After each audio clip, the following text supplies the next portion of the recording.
Sir Cox? Well, it started like about 40 years ago. Uh-huh. And at that time I operated a series of sound system for dances and parties. Uh-huh. We usually import a lot of rhythm and blues, jazz, and shuffle. Shuffle music. Shuffle music. Then later, it shifted from rhythm and blues and went to rock and roll. Mm-hmm. But the rock and roll didn't go over strongly in Jamaica. I mean, when you played in the dances, you realized that the people were not taken to the rock and roll. The rock and roll. Mm-hmm. So we then decided to record some songs of our own locally, suitable for dancing. So we started. So this means that you had your studio by then? No. You didn't have your studio at that time? No. We usually use Federal Records or JBC here. Oh, you started your recording some things here? Yes, I did quite a few songs here, and they were hit like Silky by Ernest Wilson. Mm-hmm. And quite a few more hits. I see. Okay. So what gave you the confidence that you could be a record producer in your own right? Because you had gone abroad and you had been importing these records. What made you think that you could do it? Well, it's all a test, you know. We tried it, and after session we'd get to the dances and play these records and the sound system and watch the reaction of the crowd. But we knew what we wanted, and we have been in the business for like say 5 years before we actually went into marketing. Because we started thinking it would be only for the sound system. We didn't know it was marketable. That's interesting. Yeah. So when you started recording, you basically were recording for the parties? For the parties, that's it. And it went on, and we experimented a lot. And we shifted from that blue beat and went into ska. And then from the ska we went on into rocksteady, then to reggae. Mm-hmm. No, I don't know, I'm not a musician. So, and many of those who are watching us are not musicians. How does one come up with a beat? I mean, how it was that we came upon ska? Well, I mean, you were right there, you were present at the creation. Well, how it really started is every time you get on the offbeat, the piano locked together with the guitar on the offbeat. It really gave you a vibe, and it was moving like that. But we used to variate it, you know, use different sound, but we found out that keeping to that steady offbeat was more danceable. Mm-hmm. So this is. So you identified the ska. You said you wanted this. That's that. Yeah, really. And you tested it out at the dance? At the dances, and it went over strongly. Where were these dances being held in Jamaica at that time? And like places like Forester's Hall, Jubilee, Success Club, Bournemouth, and like Gold Coast and St. Thomas Road there. Mm-hmm. Yes. And who were the people coming to these parties? There were mainly people from the downtown. Yes, from the downtown area. Yeah. Mm-hmm. It was perhaps Byron Lee who took ska uptown.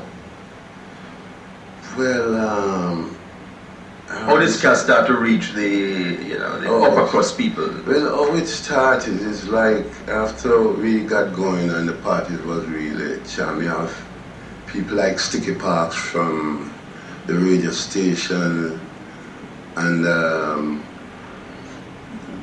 trying to remember some of the names, even from JBC. Oh, people from JBC started playing?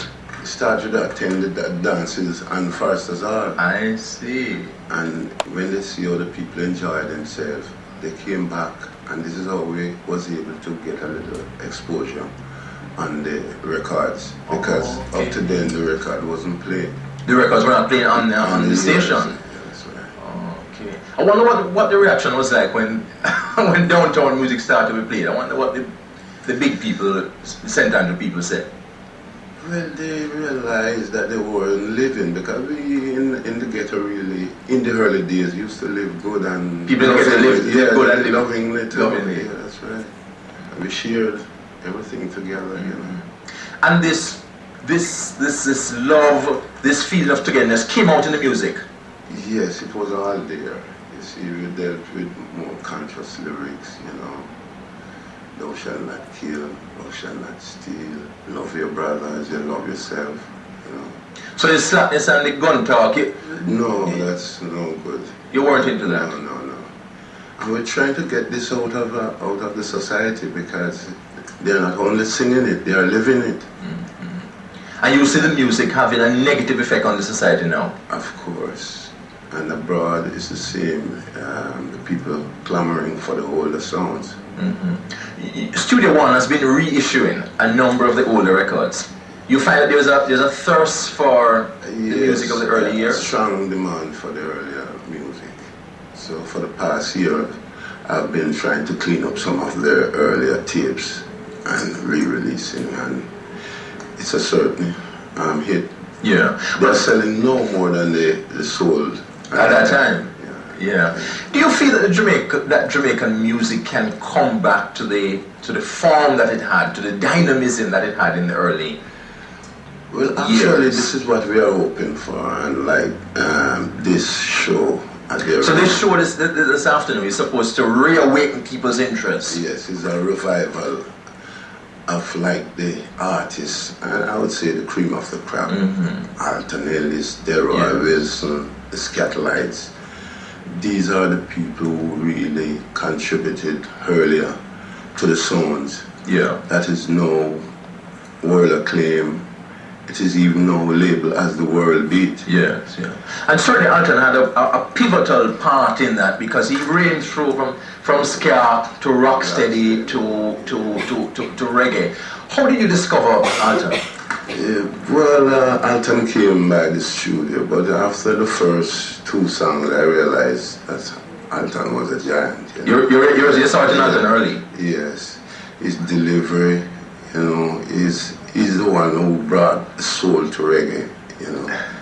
And Alton is great, and I'm hoping for the public to realize and really support. So you think Alton still has relevance? It still has currency? Very much, very much. Well, we will test that this afternoon. Yeah, come on out. You'll enjoy it. Yes, so I certainly will be there this afternoon. We're talking about the degeneration of the music, and you were saying that one of the things you want to do is to bring back the quality. Yes, very, I mean. So you will have a series of oldies stage shows. I mean, this is the one this afternoon is not is the first of a number. No, this will be a road show. We'll be taking it to US and the continent also. There's a demand for these artists. And artists like Coxsone, Wilson and Gillard's, people who thought they could come back together again. True. You know. That's true. And you've scouted all over the US and England and Canada, and you've brought back these original artists. I mean, that must have been a monumental work. Yes, I'm happy for that, and to know that I've got good relation with most of the artists and musicians over the years. Yeah. What are the things that have given you the greatest satisfaction, Sir Coxsone, over these 35 years of being involved in the music industry? Well, like spotting an artist out of the clear blue sky for the first time, and to come up with a formula to get him on the road to hit. Like going back to Bob Marley, how it started. And I felt from the first. You discovered Bob Marley? Yes, I did. The Studio One? Yes, I did. And working with them, and today to see how far the sound have gone. Tell me about your early relationship with Bob Marley, because a lot of people didn't know that Bob Marley in fact lived on Brentford Road at the back of your studio. Yes, you discovered him as a poor kid. Tell us about that, and let us set the record straight. Well, really, when Bob came by me, things wasn't too strong with him, so I had to find a place of boarding. And his parents had kind of given him, he was what? Yeah, he was staying with a lady in Trenchtown, and when she heard that I was interested in him and would sign a contract, she really agreed. So with Bob Marley, it was more like an adoption contract. Oh, okay. So he lived on premises I see everything go right with him. I bought instrument. You were really a fan of the Bob Marley? Yes, I sure was. Right? And even they were by me for like, I was there for the first 4 years. Then Bonnie and Peter Touch joined him at Brentford Road and stayed for about say, another 4 years. Yeah. In an interview which you gave to Billboard, the prestigious magazine of the music industry, recently, I think you said that you were the one who chose Bob as the leader of the Wailers. Yeah, because when they came to me, it was Brathwaite was the leader. Then Brathwaite left the island to join his relative abroad. Then I selected Bob, because Bob somehow was a very good artist. His delivery was perfect, expression, whatever it is. He had something in him. I could see it from the... And Bob met Rita through your studio? Yes, of course. Well, as a matter of fact, you mentioned earlier, I acted like a father because they were going together, and I said, well, get it straight, and You encouraged Bob to get married? Yeah. Was it a pain to you, speaking frankly, Sir Coxsone, when he went to Chris Blackwell when there was that break? How it affected you, knowing that you took him and you brought him? And yes, along the way, when you're dealing with people and you find out that they're not grateful, you just give up and you don't have no hard feeling because you know you have done your best. But in Chris Blackwell's case, he was more stronger financially, and from where he focused from, like say England, he was able to break Bob. Yes. He had the connections. Yes, he had the connections. Yes. Because I tested an artist with him before, Millie. Millie was contracted to me. Millie, very small. Yes, when she did stuff like This World, Sugar Plum, and whatever with Owen Gray. And Chris phoned me and say, because he had released that song in England, it went over strong. So all over the years, Chris only been monitoring the local scene. Then when the artist is strong enough, as soon as the producer stop artists, yes, they come around with a big contract and that's it. And take them. Yeah. But despite the contributions that you have made, Sir Coxsone, there have been charges over the years by some artists that they have been ripped off, that they have been not been treated right by you. And I'd like to give you the opportunity to respond to this. How could these charges have arisen? Because there's a little bit of bad blood between between you and some of the boys who passed through the studio. Well, remembering from the concept of the business is that in the early days, it was a set fee for recording. Then came 69 when I decided to put artists on. So when you say set fee, you mean you pay a man money to do a record? Yes. And that was it? You pay a man a one-off thing? That was the thing. Okay. Then after we realized these records was marketable and whatever it is, we decided to sign contractual agreement with the artists. Well, most of the artists doesn't have an income. They don't work, they don't know anything. Yeah. So I would be advancing them weekly. And if there's any little mishap, I still stand by them or whatever it is. Well, some artists might take a longer time to produce a hit record, right? Some may take 2 years. So you can imagine summing up 2 years weekly advances, it comes up to a good amount. Well, when the record is released, at times we try to recoup a portion of that advance. But the artist may figure, say, all right, maybe the next check-in you'll take something, say, okay, I'll hold on. But some part of the way, you have to recoup some portion of this money. So in trying to do so, you get in bad blood with some of them. So when the music started to do well internationally or locally, they want the royalties, not considering that you had been giving them money every week. Yes, they don't want to know. Yeah. And then at that time now, that they are a hit now, they get like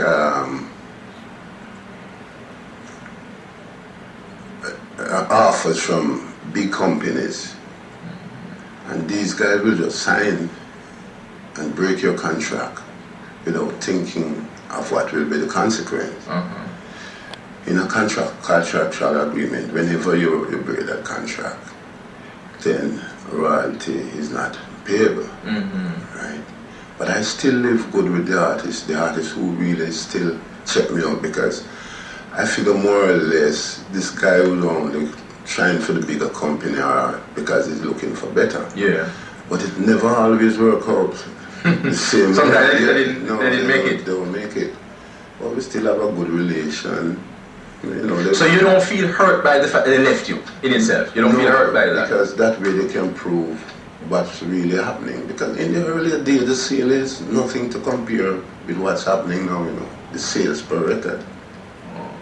People didn't buy that many? No, there wasn't that much play or whatever it is. Okay. Because the local music was not being given much airplay by the announcers and the broadcasters, yeah? That's it. Okay. So you were saying that when they went to the other recording companies, they would realize that you weren't as bad as they might have. Well, I've had many artists who came back and said, well, Mr. Dodd, I know I've said certain things in the past, but I've proven it's wrong. No, you're operating out of both New York and Jamaica. Yes. You spend a lot of time with your studio in New York. What is Studio One doing now actually? Well, actually, we are re-releasing a lot of the older stuff, you know. Because what about doing new things?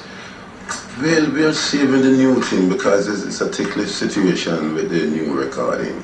Because if you release a song and it's obvious that song is going to be a hit, all the other producers come in and make version of this song, send it to this man in China or this man in England, with the strong promotion they has. By the time your record get heard, it comes in as if you are the person who versioned them. I see. So a lot of piracy going on? Yeah, all over. Even with the current trend of producer, they are copying our melodic rhythm track and adding all kind of different lyrics to it without even identifying, giving somebody the credit who really did the musical. What do you really feel about the present crop of producers here now? I mean, they're making money now. What do you really feel about them, speaking frankly, Sir Cox? Well, they're not doing the business justice, and I wouldn't think that they're making that much money. 1 out of every 20 record.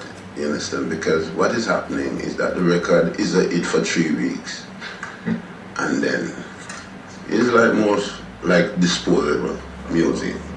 For 3 weeks, then there's nothing in it. Because like the lyrics is not dealing with But the standards anything. have changed. From your days, you were saying that you would not just record anybody who has something which might be a hit. If the lyrics were not right, if the message was immoral, you wouldn't carry it. Don't want to know.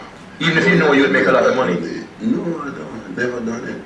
I've stayed away from it because I don't want to identify myself with things like that. But the present group of producers don't seem to have those qualms at all. No, if it's money, then they go for it, whether it's clean or dirty.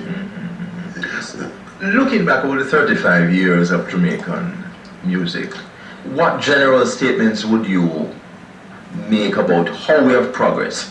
Why did we come to this stage where the music has just degenerated? It's because our better artists like Dennis and Alton have not been around, and that a lot of you guys here now don't have the guidance. Why has it reached this stage? Well, it's because the current producer, they really don't know nothing about the music. Sometimes a guy finds himself with a good change, you know, and he figure he can invest it in the business. But he has no sense of direction, no love for the music, because if you check the music today, it's too empty. Yeah. Music should be properly arranged. You understand? In your days, Sir Coxsone, you had people who could read music in the studio. That's it. And they used to help the artists. And what we did is like new artists coming in, the older, more professional artists would help the young artists. So that's the sort of situation we had done by Studio One over the years. Okay. Yeah. Sir Coxsone, you have survived over the 35 years. You've been pivotal in the Jamaican music. What is it about you which has made you survive? Because a lot of other people were playing sound systems at that time. You have survived, you have done well, your name has lasted. What is it about you? I know you're a humble man, you don't like to praise yourself, but we have to say something about it. Well, I think it's continuous effort, the love for people, living with the people, and live with the music, and loving the music. Mm-hmm. That's what really gets me. From a young child, you love music? Ever since. Never a party that missed me. Yeah. So you said, but how you got introduced to Jamaican music? Because there wasn't much of it on the radio. What, you went to the sound system, as a boy you went to listen to the sound system? No, but before my time, there was no Jamaican music. Yeah. The only thing you had was like little calypso or like little tango, but no other hardcore music was done. I definitely was. Rhythm and blues? Yes. I definitely was the first person that came with that hardcore, strong background, rhythm track, carry a nice message, love, cultural stuff. Great. How did the transition take place from the ska to the rocksteady? Or you remember the rocksteady? How that came about? Well, it's because we started to emphasize more on the bass line, slow up the music a bit, and less horns, and that's how we got the rocksteady going. And you were instrumental in all of this. I mean, you were in the studio, you were saying this sounds right, this doesn't sound right. Yeah, I came up with the idea most of the time because I spend a lot of time rehearsing with people like Jackie Me Too. I used to find certain melody that going through my head and I'm trying to remember it for tomorrow when I see, because I really couldn't play the piano or whatever it is. I just play a little percussion. But I'd have to go to bed because we didn't have like cassette and tape recorders. So we had to go to bed trying to memorize that little melody that Donny and the first person get to. They start to hum it, then they would write. This is where people like Roland Alfonso came in.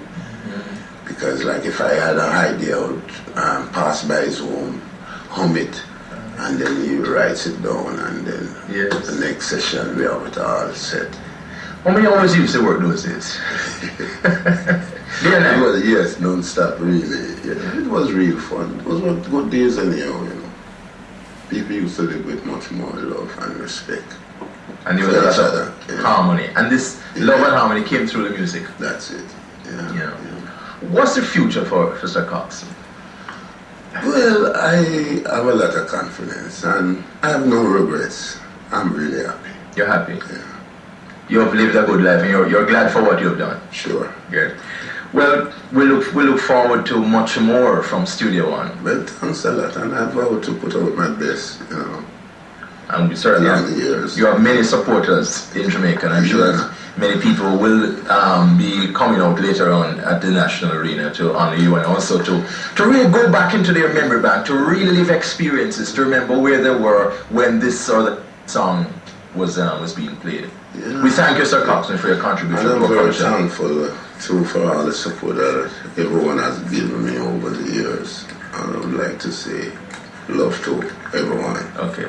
Good words on which to end the program. Ladies and gentlemen, we thank you for joining us for this edition of Profile, where we have honored Clement Dodd, Sir Coxsone, the father of Jamaican music which has penetrated the entire world, and for which Jamaica is known in Hong Kong, in Japan, in Micronesia, all over the world.